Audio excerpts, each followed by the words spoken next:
Давай посмотрим, чего ты пока не знаешь. Итак, чего же ты не знаешь пока, но обязательно узнаешь. Итак, чего ты пока не знаешь? Ух ты, смотри-ка, здесь дьявол выходит. Чего ты пока не знаешь? Смотрим. Трубы трубят, говорят, да? Ну смотри, будь аккуратна, тебя здесь ждет какое-то искушение, да? Здесь искушение в виде, может быть, каких-то вкусностей, может быть, страстей каких-то, да? Пришло время отдаться страсти, как говорится, да? Что это для тебя может быть такое запретное, да? Ну и ты для кого-то запретный плод, очень сладкий, да?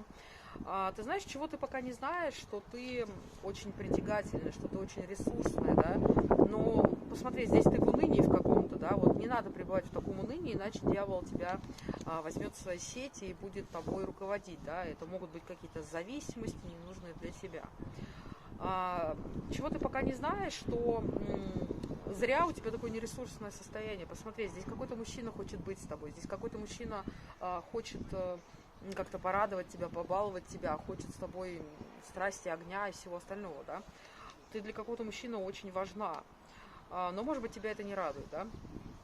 Чего ты пока, вот, чего тебе пока не видно, что ты сама по себе такой вот деятельный человек, да, и вот в таком унынии тебе пребывать никак нельзя, вот так вот.